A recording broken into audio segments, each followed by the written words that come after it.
मैं हूं योगेंद्र, आप देख रहे हैं खास खबर, और खास खबर में हम बात करेंगे देश में 7 मई यानी कि बुधवार को पूरे देश के 244 शहर और जिला मुख्यालयों पर मॉक ड्रिल होगी। ये मॉक ड्रिल एक तरह से सजग करने के लिए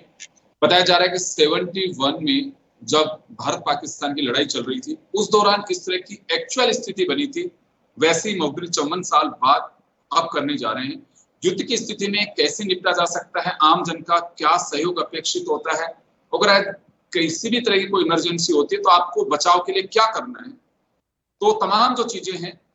वो बताई जाएंगी। पब्लिक में ये मॉक ड्रिल हो सकता है कि 71 के बाद यानी कि 54 ईयर्स के बाद पहली बार हो रही हो, लेकिन डिफेंस या सिविल डिफेंस उनमें इस तरह की मॉक ड्रिल और उससे अवेयर करने के लिए चर्चाएं होती रहती हैं। बताया भी जाता है कि सिविलियंस को कैसे आपको टैकल करना है, अगर कोई स्थिति ऐसी बनती है, ऊंची इमारतों को कैसे करना है, ट्रैफिक चल रहा हो तो क्या स्थिति बन रही हो, अचानक सायरन बजाने के बाद में अफरा तफरी की एक स्वाभाविक स्थिति वो बन सकती है तो कैसे निपटना है, तमाम चीजों को लेकर के इसमें ये स्थिति बनेगी। हमारे साथ सेना के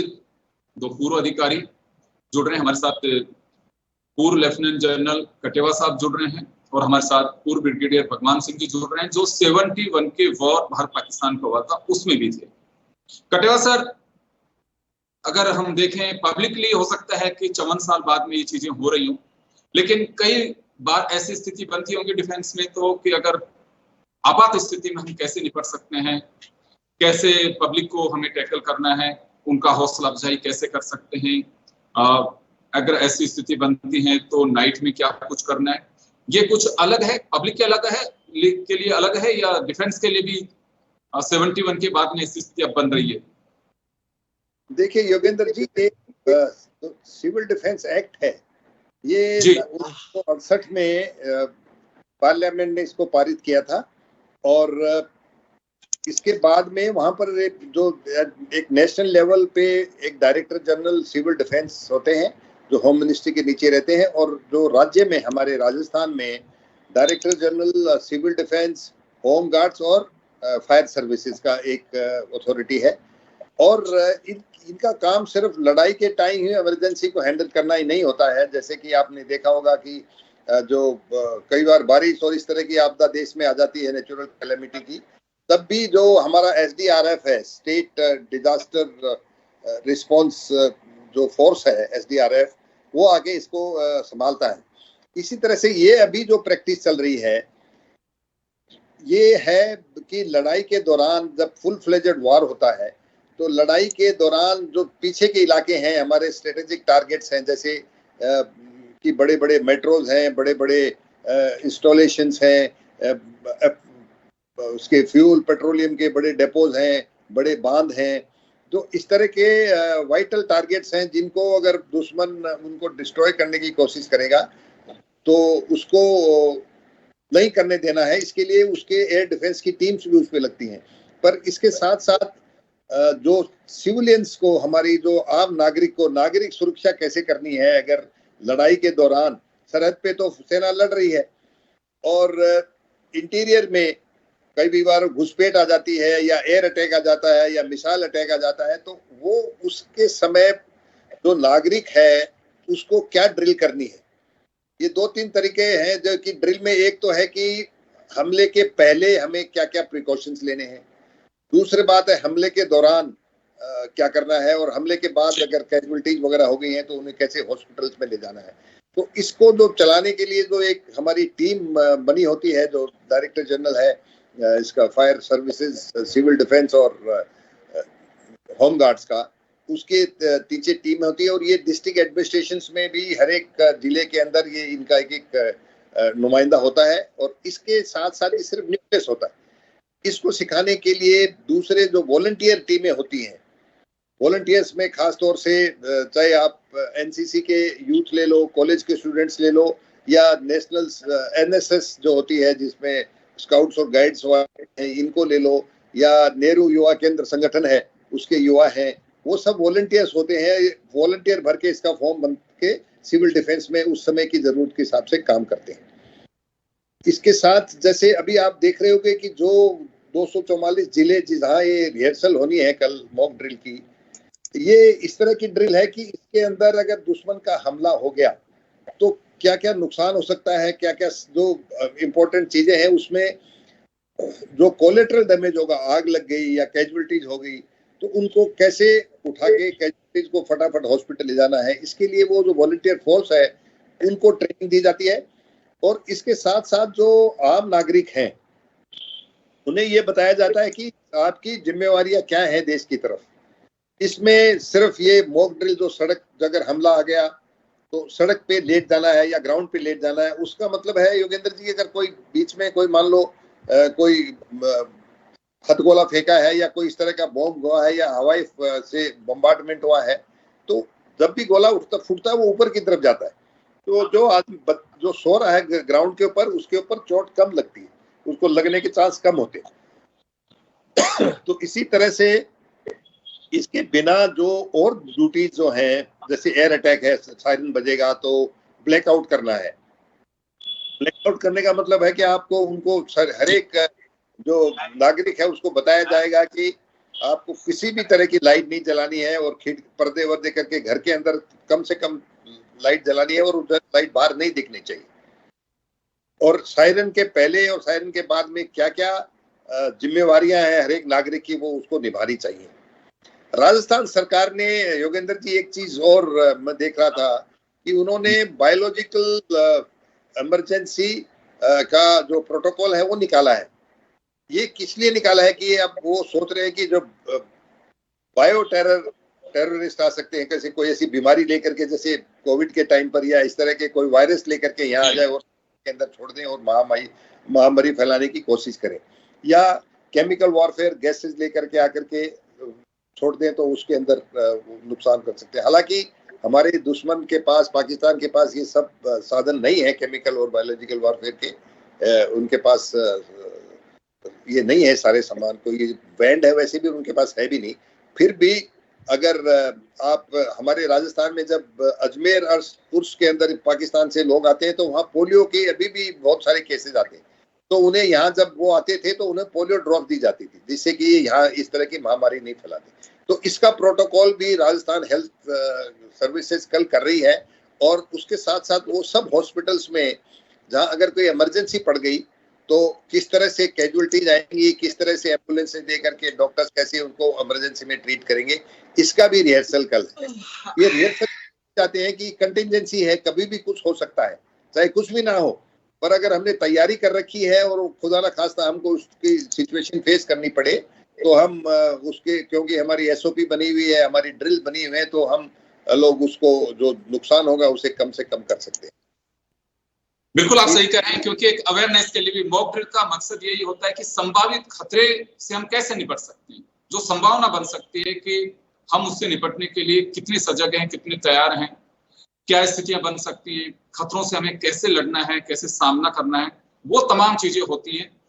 डिफेंस की जैसे मैं बात कर रहा था, सर हमारे साथ में जुड़े हुए हैं क्योंकि सेना में एक महत्वपूर्ण जिम्मेदारी संभालते हुए रिटायर हुए हैं। तो इन लोगों को तो कई बार इस तरह के युद्ध अभ्यास जो कराया जाता है पूरे वर्ष भर जारी रहता है। अगर मान लो पहाड़ी क्षेत्र में होगा तो कैसे निपटेंगे उससे, बारिश के टाइम पे भी हो सकता है, भीषण गर्मी भी हो सकता है, कड़ाके की ठंड में भी हो सकता है, अगर अटैक हो तो हम कैसे निपटेंगे। तो सर उसी तरह से माने हम कि पब्लिकली सिविलियंस के बीच में काफी लंबे समय बाद में है, हालांकि छोटे मोटे मॉक ड्रिल्स करते रहते हैं, लेकिन इस तरह का पूरे देश भर में एक साथ। अभी जब हम लाइव में आ रहे थे तो उसी दरमियान किसी ने पूछा है कि सर क्या युद्ध हो गया क्या, मैं कहा नहीं हुआ, तो कितनी कुछ चर्चाएं चल रही हैं कुछ, तो मैं कहा इस पर ध्यान मत दीजिए, केवल बस ये है कि अगर कोई गाइडलाइन आई है उसको फॉलो करना है, इस पे बस आपको इतना ध्यान रखना है। तो सर ये माना जा सकता है आप लोगों का तो एक हिस्सा है ये, कई बार इस तरह की एक्सरसाइज चलती रहती है, सर्दी गर्मी बारिश कभी भी कैसी भी स्थिति बनती है तो हम कैसे निपट सकते हैं। लेकिन जैसे मैं जी योगेंद्र जी, फौज जो सरहद पे जो लड़ाइयां हैं उसकी तो हर साल एक्सरसाइजेज होती हैं, ये तो प्रैक्टिस चलती रहती है। ये पहली बार है कि अगर लड़ाई हो गई, ऐसी लड़ाई हो गई जो फुल फ्लेजेड वॉर हो गया, और क्योंकि हमारा दुश्मन ऐसा है कि बीच बीच में वो इस तरह के घुसपैठ करके 2-4 आकर के यहाँ पर कुछ ऐसी हरकत करें तो उससे पब्लिक में नहीं फैले और पब्लिक उसको उसका करेक्टिव जो तरीका है उसको इस्तेमाल करके उससे बचाव में आए, और अगर कुछ हो गया है तो नुकसान जो हो गया है, कोई घायल हो गए, उन्हें फटाफट हॉस्पिटल पहुंचाए। ये इस ड्रिल के साथ साथ सिविल डिफेंस का एक और बहुत ही महत्वपूर्ण पहलू है योगेंद्र जी। जैसे अभी लड़ाई अगर जारी हो गई और फौज के लिए साजो सामान जाना है, और हवाई पट्टियों पे भी उनकी जरूरत है, उनका सामान जाना है, रेल में भी जाना है, और जो रोड स्पेस है उसको भी इस्तेमाल करना है। तो ये काम के लिए भी ये जो सिविल डिफेंस की टीम्स हैं, ये उनका कोई रिस्ट्रिक्शन करना हो रोड स्पेस को यूज करने के लिए,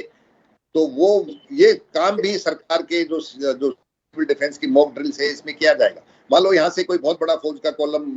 मूव कर रहा है जयपुर के बीच में से, और वो उसे 5 घंटे तक उसके बीच में से इस सड़क का इस्तेमाल करना है, तो उस सड़क की अवेलेबिलिटी फौज को देना, ये भी एक सिविल डिफेंस का, और वो सिर्फ हमारे नागरिकों को बोलना है कि इस बजे से लेके इतने बजे तक आप घर से बाहर नहीं निकले और इस सड़क पर नहीं है, क्योंकि ये सड़क ऑपरेशन रिक्वायरमेंट के इस्तेमाल में की जा रही है। इसी तरह से ट्रेन्स में भी जो अवेलेबिलिटी होती है ट्रेन्स की, वो जरूरत पड़ती है तो ये उनके लिए प्रायोरिटी देती है, और ये बाकी ट्रेन कैंसिल कर दी जाती है। तो ये सब बातें पब्लिक को बताना, ये भी एक बहुत ही जरूरी ड्यूटी है सर। लेकिन अब यहाँ एक सवाल उठता है, जिस तरह की तैयारी चल रही है, बैठकों के दौर दिल्ली में चल रहे हैं, बॉर्डर्स पे अलर्ट किया गया है, रोजाना डिफेंस के इम्पोर्टेंट जो विंग है उनके चीफ से मुलाकात हो रही है, कभी एनएसए की, कभी डिफेंस मिनिस्टर की, कभी होम मिनिस्टर की, कभी प्राइम मिनिस्टर की, और उसके बाद अब एक तरह से ये मॉक ड्रिल पूरे देश भर में करना क्या संकेत देता है कि हम क्या युद्ध के करीब जा रहे हैं, या फिर स्थिति से निपटने के लिए हम पूरी तरह से तैयार हैं? कैसे माने इसे?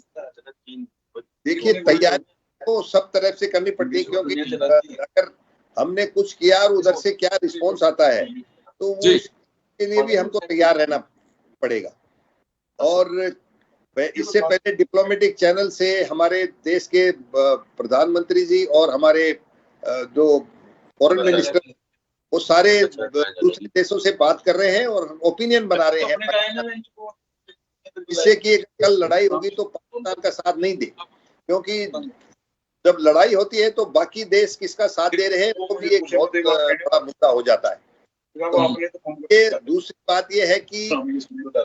नॉर्मल अगर युद्ध होता है तो उसमें ज्यादातर हमको कन्वेंशनल वॉर में कोई जगह को कैप्चर करना पड़ता है, उस जगह को हमको हासिल करना है। इस लड़ाई में हमें सिर्फ टारगेट्स को डिस्ट्रॉय करना है, जो आका है टेररिस्ट के रोजन का और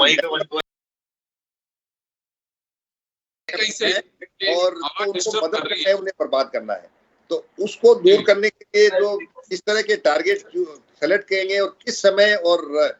किस तरीके से उन्हें बर्बाद किया जाएगा, ये सब चीजें ड्रिल्स वो आपस में बात कर रहे होंगे। और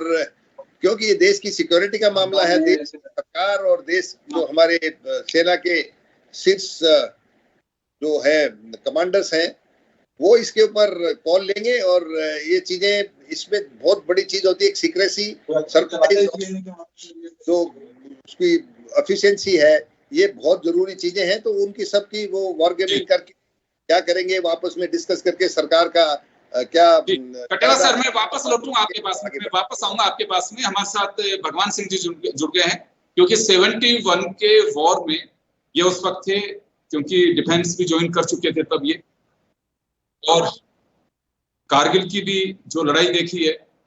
71 की भी देखी है। सर, आपके पास में आना चाहूंगा, जो 71 आपने बहुत अच्छे से देखा हुआ है। अभी अगर हम बात करें तो पूरे देश भर में की जा रही है, आम पब्लिक में क्या मैसेज रहेगा इसका? क्या कोई चिंता की बात है, या युद्ध से पहले की पूर्ण तैयारी की जा रही है, जिसे मॉक ड्रिल बताया जा रहा है? आपकी आवाज कट के आ रही है। हाँ सर, आवाज डिस्टर्ब हो रही है आपके यहाँ से। अब आवाज सुधारिए थोड़ी। जी, अब आवाज आ रही है सर?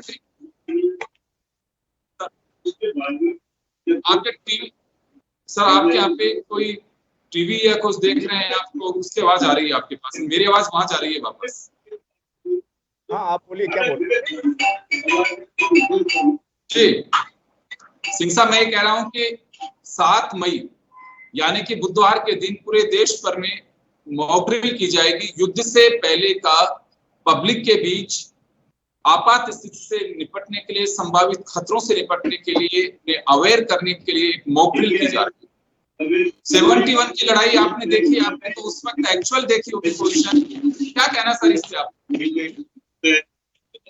एजेंट बीच में दुनिया भर का खर्चा करते, पता ही नहीं होगा अधिकारी मंत्रिमंडल से बात ही नहीं पहुंचती, तो बीच के बीच ही एजेंट मीडिया के थ्रू अवेयर किया जा सकता है। जैसे आपका सिफारिशें, जब एक सरकारी कर्मचारी बाउंडेड है तो वो किसी भी राजनीति सर इको हो रही है, आपकी आवाज वापस आ रही है। एमपी से एमएलए सरकारी कर्मचारी बाउंडेड है तो वो किसी भी राजनीति तो डिजाइन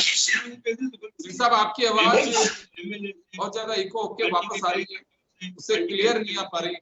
इस तरह जाकर के एक कर्मचारी लेकर के आते, वो तो बाउंडेड है, वो पसीना खाता है, वहां चक्कर काटता है, दुनिया तो डिजाइन जी जो नाम अंदर भेजे, ऑनलाइन भेजे, पर्सनल भेजे, टिक करके भेजे, तो ये समस्या जी आप कंटिन्यू करेंगे। आपने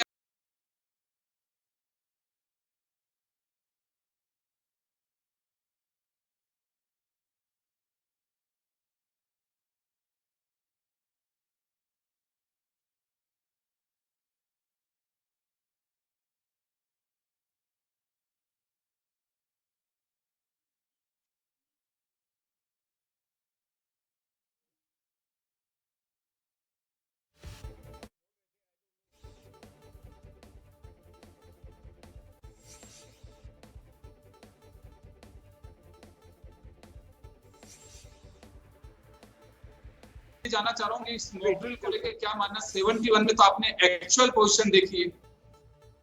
71 में देखिए साहब, मैं जो लास्ट दिन था हमारा, हमने उसमें एक्सपीरियंस किया। हमारी जो स्ट्रैफिंग होती है, हम लाहौर के पास एक शक्करगढ़ जगह है, शक्करगढ़ पे अटैक करने जा रहे थे। तो हम ये समझिए कि एफयूपी में जाने वाले ही थे। उसी वक्त जंगल था, वहाँ पे थोड़ा फॉरेस्टेड एरिया था, तो ऊपर से स्टैफिंग शुरू हुई खूब। और स्टैफिंग शुरू हुई तो जो हमारा सीओ का ऑपरेटर था, उसके स्टैफिंग की एक बुलेट लगी। लेकिन जो आप ये बात करते हैं 7 को जो मॉक ड्रिल होगी, उसके बारे में मैं आपको बताऊं, जो मैं 65 में भी यहाँ जयपुर में था, उस वक्त भी मॉक ड्रिल हमने की थी। रात को जो ही सायरन बजता था, सारी लाइटें ऑफ हो जाती थी और जनता चुपचाप, कोई मूवमेंट नहीं। कोई गाड़ी में चल रहा था तो गाड़ी बंद करके और साइड में या तो पोजीशन लेता है, जैसे कि कोई एयर स्ट्राइक होने वाली है, या बैठा रहता। तो और वो जब भी हवाई जहाज आने की अंदेशा होता तो शहर में सायरन बजता है। मैं यहाँ पे सिविल डिफेंस का चीफ वार्डन भी रहा हूँ, हमने प्रैक्टिस की है यहाँ पे कुछ एक हमारे इक्विपमेंट थे, जो सायरन्स थे वो आउट ऑफ सर्विस थे, उनको ठीक ठाक किया था। तो मेरे ख्याल से जयपुर की जो सिविल डिफेंस टीम है वो फुली प्रिपेयर्ड है। तो इसमें क्या होगा, जैसे मान लो आपको एयर का कहीं से भी 5-10 मिनट में, 2 मिनट में या 1 मिनट का जितना भी नोटिस मिलता है, उसमें आपके सायरन बजता है। सायरन करीब 1 मिनट के लिए बजता है, काफ़ी लंबा। और जब सायरन बजता है तो लोग लाइटें ऑफ कर देते हैं और अपने सेफ स्थान पे, जैसे मान लो कई लड़ाइयों में जो बिल्कुल जो अमृतसर, जलंधर, जो जैसे स्टेट है, जैसे सिटीज़ हैं, उनमें तो लोग बंकर खोद लेते हैं, तो बंकर में घुस जाते हैं। लेकिन अपने पास जयपुर में तो तकरीबन, क्योंकि ऐसा कुछ इतना अंदेशा है नहीं, और क्योंकि ये दूरी है तो पहले काफ़ी लंबा आपको नोटिस मिल जाता है सायरन से। तो आप इतना एक सेकंड जी, तो इसलिए यहाँ कोई दिक्कत नहीं होगी। पर आजकल क्या है साहब, 65-71 से थोड़ा सा डिफरेंट हो गया है। आजकल मिसाइल्स और ड्रोन्स से ज़्यादा अटैक होते हैं, तो ड्रोन्स में भी आपको नोटिस है वो बहुत शॉर्ट नोटिस मिलेगा, और उसमें भी ड्रिल वही है, सायरन बजो और आप अपने सेफ स्थान पे या घर के पूरी लाइटें बंद करके आप चुपचाप बैठिए, कोई मूवमेंट ना कीजिए। तो इस तरह की जो ड्रिल है ये यदि कोई बम्बार्डमेंट होता भी है, ड्रोन अटैक होता भी है, मिसाइल ड्रॉप भी होता है, तो कैजुअलिटी बहुत कम से कम होगी। और चूंकि यदि इंटेंस जहाँ वॉर होता है वहाँ एक ड्रोन के बाद दूसरा ड्रोन और एक मिसाइल के बाद दूसरा मिसाइल, तो वो इंटेंस किस्म की बॉम्बिंग यहाँ पे जयपुर में तो शायद ना नोटिस हो सके इतने, क्योंकि इतनी दूर आने पे हमारी जो anti missile, anti drone, anti aircraft जो डिफेंसेस हैं वो उसको डील कर लेंगी इतनी दूर आने में भी। तो कोई भी एयरक्राफ्ट या मिसाइल इतनी दूर आने के लिए हमारी जो हमारी एंटी मिसाइल डिफेंसेस हैं, जैसे S-400 है वगैरह, जो भी कोई डिप्लॉय हुआ है, तो उससे वो उसको इतनी दूर आने में तो डिस्ट्रॉय भी हो जाएगा। तो इसलिए यदि अपने एयर स्पेस में 2-3 मिनट भी मिलते हैं उसको नोटिस, तो वो मेरे ख्याल से लॉक इन हो जाएगा और वो शायद नहीं ड्रॉप हो पाए यहाँ पे। लेकिन फिर भी हमें, क्योंकि इंटेंस वॉर के अंदर इस तरह की कितनी जगह पे मिसाइल एक साथ, ड्रोन एक साथ और बम्बार्डमेंट एक साथ, एयरक्राफ्ट एक साथ चल रहे हैं, तो एयर डिफेंस वगैरह में भी चूक हो सकती है और कोई ना कोई गैप मिल सकता है। तो इसलिए जनता को जागरूक रहने के लिए ये जो सायरन की ड्रिल जो करते हैं, ये मॉक ड्रिल पहले भी हमने की, अभी ना किसी के भी जयपुर में तो कम से कम हमने 1-2 बार की है। जैसे इंडस्ट्री में कोई मिल, फैक्ट्री चलती है तो फैक्ट्री का सायरन बजता है जिससे मजदूर आ जाते हैं और सायरन बजता है, छुट्टी हो जाती है, चले जाते हैं। इसी तरह से एक लंबा 1 मिनट का सायरन बजेगा,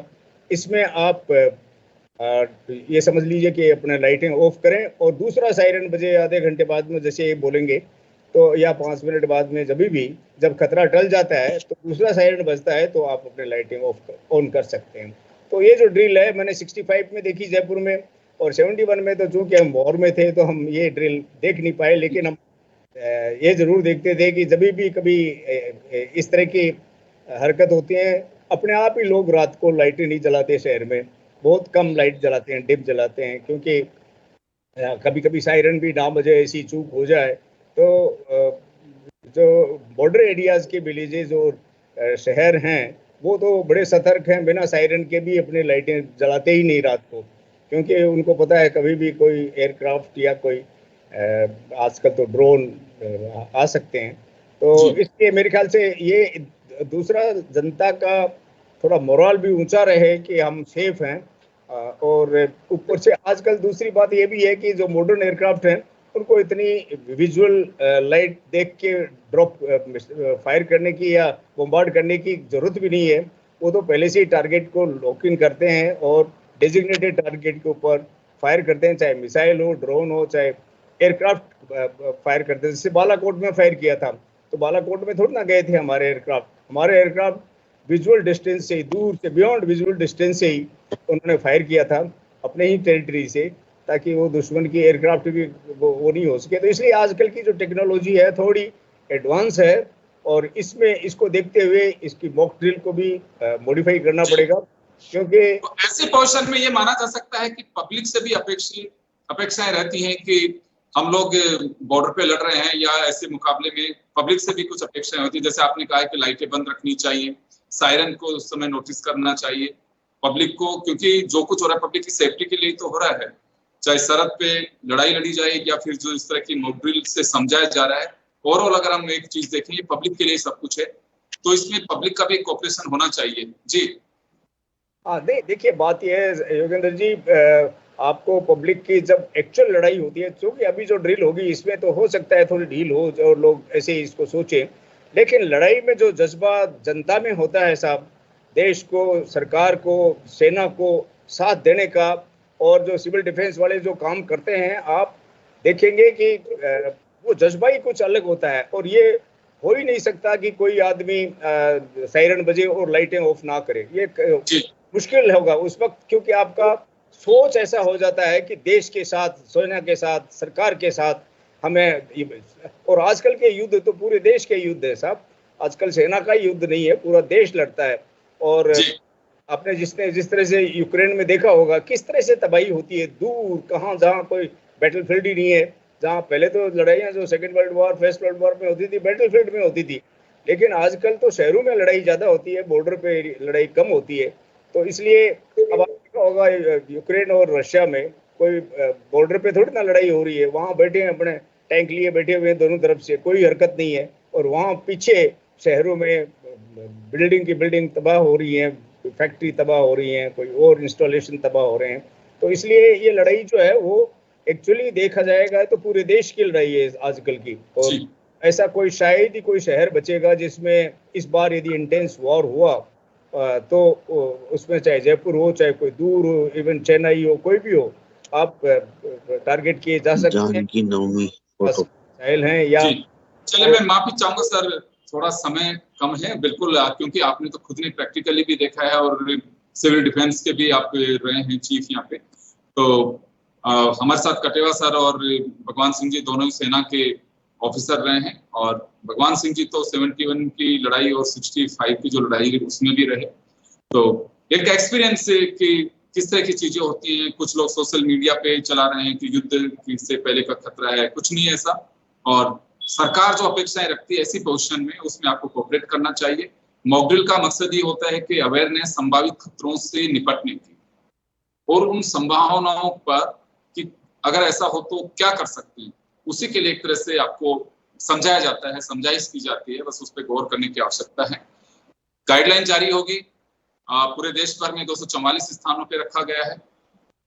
तो ये तमाम जो चीजें हैं उसमें आपको कोऑपरेट करना है, क्योंकि आपसे एक अपेक्षा भी की जाएगी। आप सभी का बहुत बहुत शुक्रिया, और खास खबर में इतना ही, दीजिए इजाजत, नमस्कार।